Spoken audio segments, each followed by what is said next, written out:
Hello students, welcome to my channel. This is Dr. Kavita Chauhan from Prerna Coaching Academy. Children, today I am going to discuss with you Indian politics, trends and developments for class 12 political science. I have already uploaded one more part for this chapter. उसका link मैंने description box में share किया है, तो आप वो भी check कर सकते हो। और उसके अलावा जो मेरे बाकी वीडियोस है क्लास 12 पॉलिटिकल साइंस के और क्लास 12 इंग्लिश के, उनके लिंक्स भी डिस्क्रिप्शन बॉक्स में दिए हुए हैं। एक एग्जामिनेशन प्रैक्टिस सीरीज भी मैंने शुरू की हुई है, जिसमें मैं time to time video upload करती रहती हूँ एग्जामिनेशन प्रिपरेशन से रिलेटेड। उनके लिंक्स भी डिस्क्रिप्शन बॉक्स में शेयर किए हैं मैंने, तो आप वो सब देख सकते हो। और अगर आप मेरे चैनल पे न्यू हो so please subscribe to my channel and also press the bell icon, ताकि आपको मेरे सारे वीडियोस की अपडेट रेगुलरली मिलती रहे। So let's start with today's class, Indian politics, trends and developments. In today's class, I am going to discuss with you 5 important developments, political developments which took place since 1989. उन 5 developments को मैं discuss करूंगी यहाँ पे, उनका सारा background और उनसे रिलेटेड जो भी चेंजेस हुए वो मैं डिस्कस करूंगी. So the first development I would like to discuss with you is defeat of the Congress party in 1989. Congress party की वैसे तो जो पॉपुलैरिटी है वो धीरे धीरे आप कह सकते हो कम होनी शुरू हो गई थी इमरजेंसी के बाद से, लेकिन फिर से 1980 का जब इलेक्शंस हुए या 1984 में जब इलेक्शंस हुए, सो कांग्रेस ने फिर से मेजॉरिटी एस्टेब्लिश की थी. सो इन 1984 कांग्रेस वन 415 सीट्स. सो 1984 से जब आप 1989 को कंपेयर करोगे, 1984 में 415 सीट्स जिस पार्टी ने जीती, वही 1989 पे आ गई 197 पे. So you can just see that how much support base was lost by Congress party in 1989 general elections. However, again it came back to power in 1991. 1991 में दोबारा से आ गई थी पावर में, लेकिन जो पॉलिटिकल साइंटिस्ट ने पहले से ही इस पूरे के पूरे कांग्रेस की जो आप कह सकते हो रोल रहा इंडिया की पॉलिटिकल सीन में या पॉलिटिक्स में, उसको उन्होंने नाम दिया था कांग्रेस सिस्टम का. And this, you can say, the elections of 1989 marked the end of Congress system. So this is the first development. The second development was rise of Mandal issue in national politics. You should have some knowledge about or background you should know about Mandal Commission. Mandal Commission क्या था? Mandal Commission एक commission था जिसको appoint किया था जनता party government ने 1978 में. 77 से 80 तक जब जनता पार्टी की सरकार रही थी, तो उन्होंने ये मंडल कमीशन अपॉइंट किया था to look into the question of economic and social status of the other backward classes और other backward castes, and it was headed by BP Mandal. तो ये जो कमीशन था, मतलब ये जो हम जब बात कर रहे हैं अदर बैकवर्ड कास्ट की, ये थी क्या? Basically it refers to the communities other than schedule caste and schedule tribes who suffer from educational and social backwardness. So independence के बाद से जब शेड्यूल कास्ट और शेड्यूल ट्राइब्स की तो 2 कैटेगरी बन गई थी और उनको रिजर्वेशन दे दी गई थी. उनके अलावा लेकिन कुछ ऐसी कास्ट थी जिन्होंने सोशो इकोनॉमिक और एजुकेशनल बैकवर्डनेस सफर की थी या फेस की थी, उनको डाला गया इस कैटेगरी में, and these were called as other backward classes. Congress had lost support among many such sections since you can say after the emergency period. धीरे धीरे कांग्रेस की काफी सपोर्ट बेस लूज हुई थी इन सेक्शंस में, और इसकी वजह से क्या हुआ, this created space for non Congress parties. जो नॉन कांग्रेस पार्टीज थी उन्होंने ये जो ओबीसी के इश्यूज थे इनको हाईलाइट करना शुरू किया. और मंडल कमीशन ने जो रिकमेंडेशन दी थी, the recommendation was to reserve 27% of seats for OBCs in educational and government institutions. ये जो रिकमेंडेशन थी ये उस वक्त इम्प्लीमेंट नहीं हो पाई थी, and this was implemented in 1990. The national front government gave decision to implement Mandal commission recommendation to reserve seats for the OBCs. So उस वक्त जनता दल ने एज अ पार्टी आप कह सकते हो एक अलायंस बना था, यहाँ पे एक फ्रंट बना था which was called as national front government. तो उन्होंने डिसाइड किया और इम्प्लीमेंट किया मंडल कमीशन को, and it gave rise to lot of debates और फेवर में रिजर्वेशन के और अगेंस्ट और प्रोटेस्ट मूवमेंट्स भी हुई उस वक्त कंट्री में. This is called as Mandal issue. The third development was initiation of the structural adjustment programs. Structural adjustment programs were also known as new economic reforms. India ने independence के time से जो economic model follow किया था उसको इसने एक new direction दी. Privatisation और लिबरलाइजेशन को फॉलो किया गया और गवर्नमेंट कंट्रोल को रेगुलेट किया गया इकोनॉमी पे. तो ये था हमारी third development. This was you can say started by Rajiv Gandhi. और ये जो पूरा का पूरा ये मॉडल था इसका उस वक्त doctor Manmohan Singh finance minister थे. So he was involve with this. The fourth development was demolition of Babri Masjid in December 1992. Babri मस्जिद की ज्यादा जो और इंफॉर्मेशन है वो मैं इस वीडियो के सेकेंड पार्ट में डिस्कस करूंगी. बाबरी मस्जिद को अयोध्या में डिमोलिश किया गया दिसंबर 1992 में. And this events symbolised and triggered various changes in the politics of the country. It was associated with the rise of BJP and politics of Hindutva. So this is the fourth development. The fifth development was assassination of Rajiv Gandhi in May 1991. 1991 के जो general elections थे उससे पहले election campaign के लिए जब राजीव गांधी तमिलनाडु गए थे, so there he was assassinated by a Sri Lankan Tamil linked to the LTTE. LTTE जो टेररिस्ट ग्रुप था श्रीलंका में जब सिन्हालाज की मेजोरिटी एस्टेब्लिश की गई थी तो वहां पे लेट्टे का राइज हुआ और उन्होंने ही they are only linked with assassination of Rajiv Gandhi. So in 1991 elections Congress emerge as the single largest party. लेकिन उनकी डेथ के बाद जब इलेक्शंस हुए, असैसिनेशन के बाद जब इलेक्शंस हुए, so Congress emerge as the single largest party और कांग्रेस ने सरकार बनाई. So these are the 5 important developments which happened in this particular period, which you must understand. Now I will discuss about the Babri Masjid issue or the Babri Masjid devolution. Let's discuss the topic of communalism, secularism and democracy now. भारतीय जनसंघ के बारे में हमने पढ़ा था. Independence के बाद भारतीय जनसंघ फर्स्ट जनरल इलेक्शंस का हिस्सा रही एज अ पॉलिटिकल पार्टी. तो जब भारतीय जनसंघ की हम बात करते हैं तो now we will discuss about the rise of BJP, Bharatiya Janata Party as a political group in our country. In the aftermath of Emergency the Bharatiya Jana Sangh had merge into the Janata Party. 1977 में जब इलेक्शंस हुए थे, जनता पार्टी गवर्नमेंट बनी थी, तो उस वक्त भारतीय जनसंघ जो उससे पहले एग्जिस्ट करती थी, it got merge with Janata Party. After the fall out of the Janata Party and its breakup, the supporters of erstwhile Jana Sangh form the BJP in 1980. 1977 में जनता पार्टी की सरकार बनी थी, लेकिन हमने डिस्कस किया कि जनता पार्टी के अंदर फैक्शंस हो गई थी और पार्टी स्प्लिट हो गई थी. जब पार्टी स्प्लिट हो गई या ब्रेकअप हो गया पार्टी का, उसके बाद जो उस वक्त का जनसंघ का जो ग्रुप था उन्होंने फॉर्म किया भारतीय जनता पार्टी को 1980 में. BJP initially embraced Gandhian socialism as its ideology.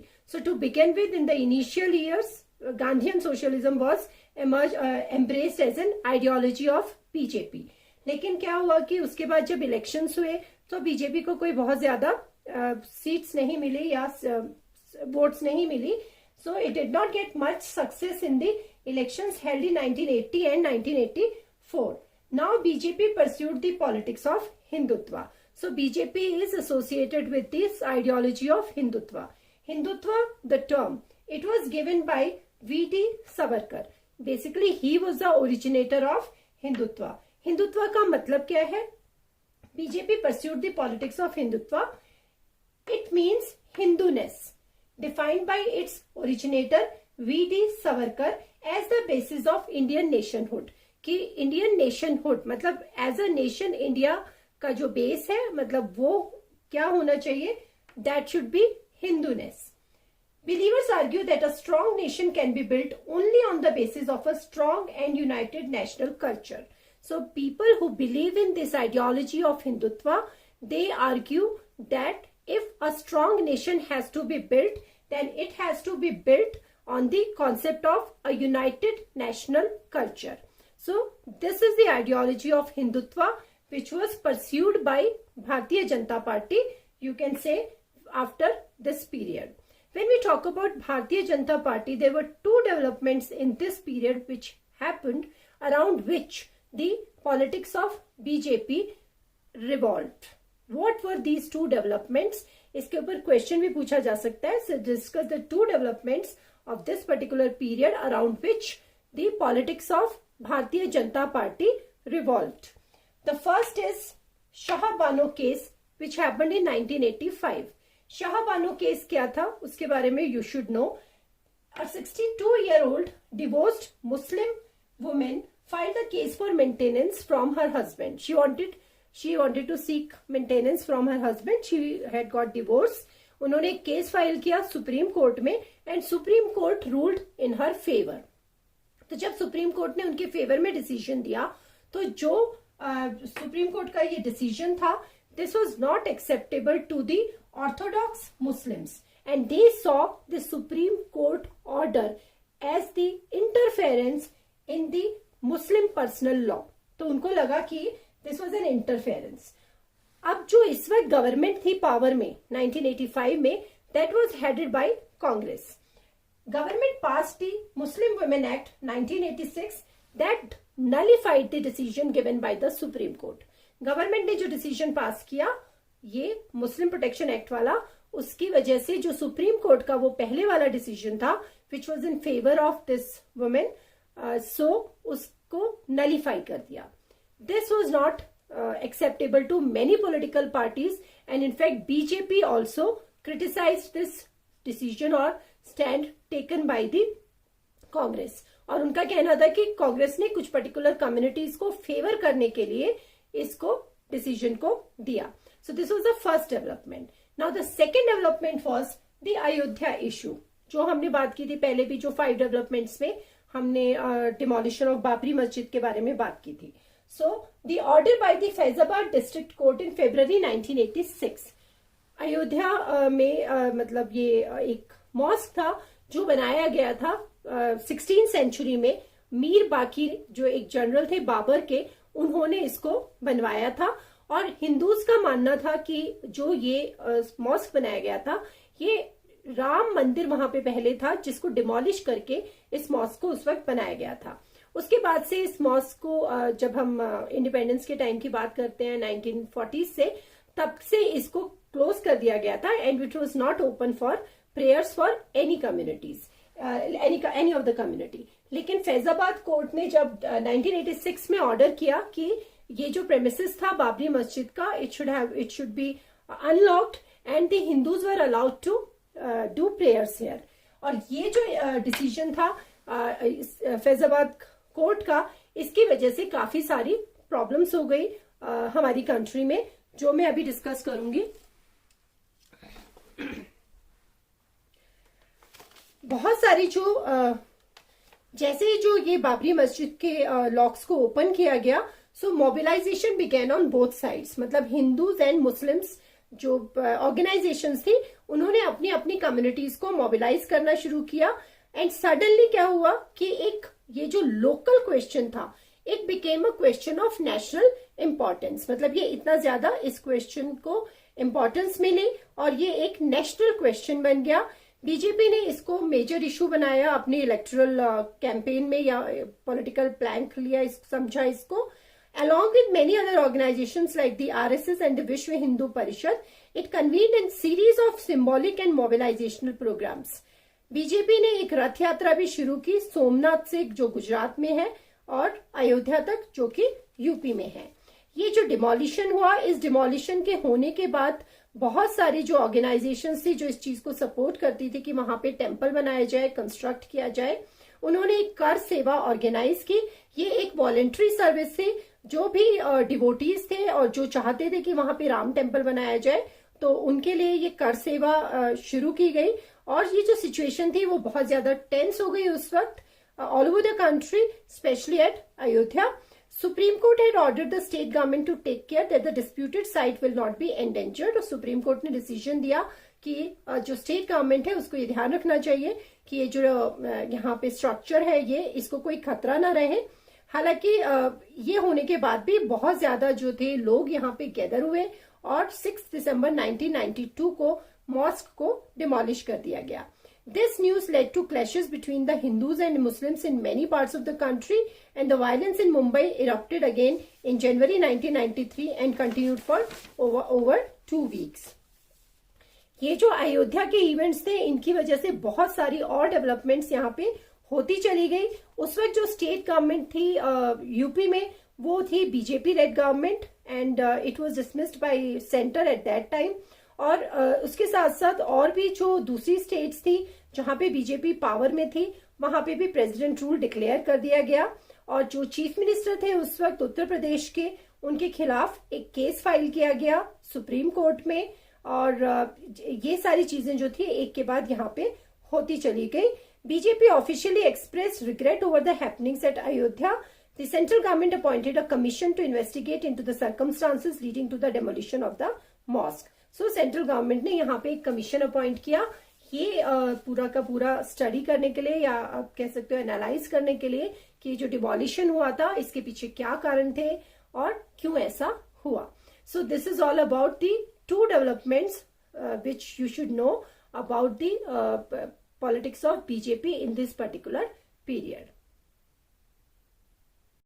Let us now discuss about the UPA and the NDA governments. So the topic is emergence of new consensus. Lok Sabha elections were held in 2004. The Congress entered into coalitions. अब यहाँ पे जो कांग्रेस थी, जैसे हमने पहले discuss किया था कि कांग्रेस की जो इमेज थी वो किस तरीके से धीरे धीरे उसकी पॉपुलैरिटी कम हुई थी। हालांकि बार बार हमने ये भी देखा कि कुछ टाइम के लिए पॉपुलैरिटी कम होती थी या मेजॉरिटी लूज करती थी कांग्रेस, लेकिन फिर से पावर को रीगेन कर लेती थी। तो जैसे हमने 1991 में देखा था कि दोबारा से पावर में आ गई थी कांग्रेस, लेकिन 1996 onward then there was a new kind of politics which emerged on scene. So 2004 में जब इलेक्शंस हुए, so Congress also got into coalition politics, और you can say entered into coalitions. The NDA was defeated and a new coalition government led by the Congress came to power. So this was called as the UPA, United Progressive Alliance. The NDA was National Democratic Alliance, जो BJP led coalition थी, और ये UPA था Congress led coalition. This government received support from the left front parties. Left front parties, although there was so much of ideological differences between these two political groups, but this time the government was supported by the left front parties.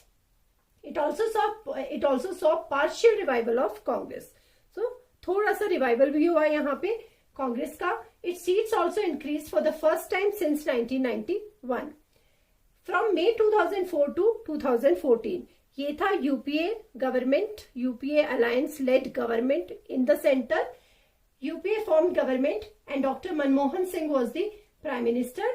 So from you can से 2004 से लेके 2014 तक का जो ये period था, that was the period of UPA 1 and UPA 2 in which Dr. Manmohan Singh was the Prime Minister. Now I will discuss about the NDA 3 and NDA 4. NDA 1 and 2 जो मेरा एक और वीडियो है उसमें मैंने पूरा डिस्कस किया था यूनाइटेड फ्रंट गवर्नमेंट्स के बारे में भी, और एनडीए का जो पूरा मैंने एक चार्ट उसमें डिस्कस किया है सारी गवर्नमेंट्स के बारे में. Today will now focus on NDA 3 and NDA 4. The BJP led by prime minister Narendra Modi. तो 2000 आप कह सकते हो 14 मई 2014 से till present times we have this government which is headed by prime minister Narendra Modi, और ये उनकी सेकेंड टर्म है. So the BJP led by prime minister Narendra Modi got an absolute majority in the Lok Sabha. Elections held in May 2014. The NDA 3 coalition was not only steered by a national party, that is BJP, it was also dominated by BJP with an absolute majority of its own in Lok Sabha.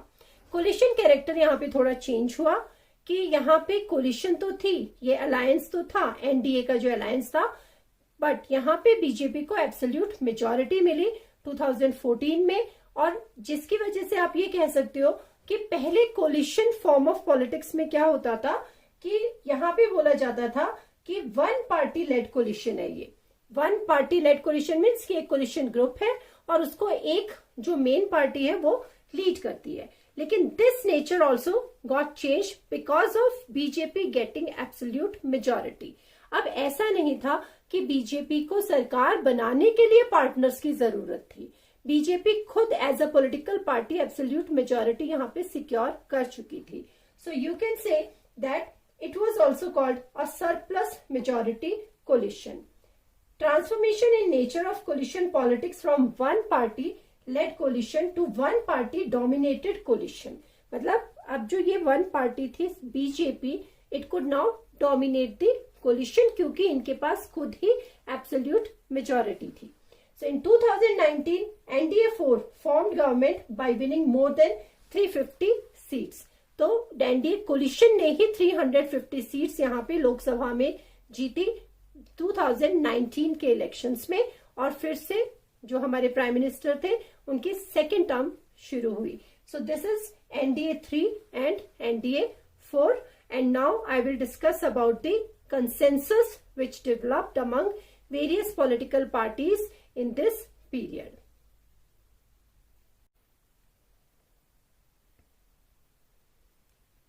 Let us discuss about the growing consensus। सारी की सारी जो political parties थी, ये वाला जो time period था Indian politics का, उसमें इन पार्टीज के बीच में एक कंसेंसस इमर्ज हो चुका था। हालांकि आइडियोलॉजिकली बहुत सारे डिफरेंसेस थे पॉलिटिकल पार्टीज के बीच में, लेकिन फिर भी कुछ ऐसे एलिमेंट्स थे जिन पे सब लोग अग्री कर रहे थे। वो क्या थे? वो थे 4 elements. The first agreement was on new economic policies.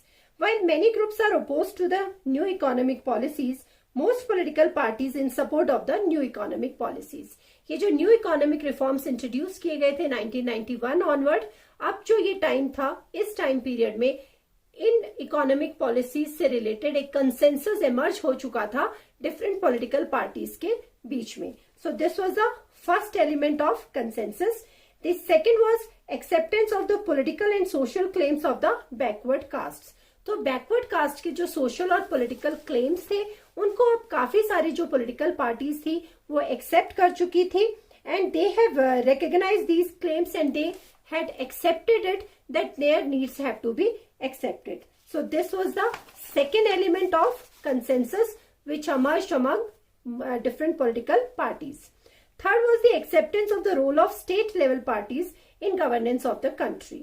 तो जैसे हमने बात किया कि अलायंस पॉलिटिक्स शुरू हो चुकी थी, कोलिशन पॉलिटिक्स शुरू हो चुकी थी, तो जो स्टेट लेवल पॉलिटिकल पार्टीज थी, अब यहाँ पे जो नेशनल लेवल पॉलिटिकल पार्टीज थी वो भी ये एक्सेप्ट कर चुकी थी या रियलाइज कर चुकी थी कि कंट्री के गवर्नेंस में स्टेट पॉलिटिकल पार्टीज की बहुत इंपॉर्टेंस है या बहुत रोल वो प्ले कर सकती हैं। So as we have seen in this chapter, several state level parties are sharing power at the national level and they have played a central role in the country's politics of last 20 years or so।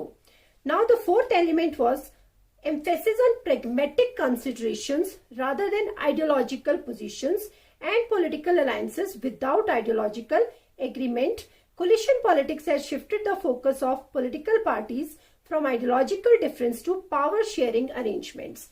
पहले क्या होता था कि political parties के बीच में differences होते थे क्योंकि आइडियोलॉजी अलग अलग होती थी, लेकिन अब यहाँ पे एक ऐसी स्टेज आ चुकी थी क्योंकि हमने देखा कि ये इस पूरे चैप्टर में हमने पढ़ा कि ये जो टाइम था ये ही था beginning of era of coalition politics.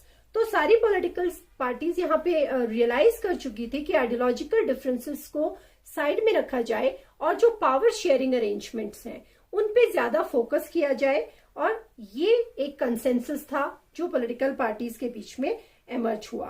So basically इस चैप्टर में हमने पूरा यही पढ़ा कि किस तरीके से ये जो टाइम पीरियड था उसमें कोलिशन पॉलिटिक्स जो थी या जो नेचर ऑफ पॉलिटिक्स था वो चेंज होके अब एक नया एरा शुरू हुआ जिसको बोला गया coalition era. So this is all about this chapter. I hope you enjoyed the class. Thanks a lot for watching and stay tuned.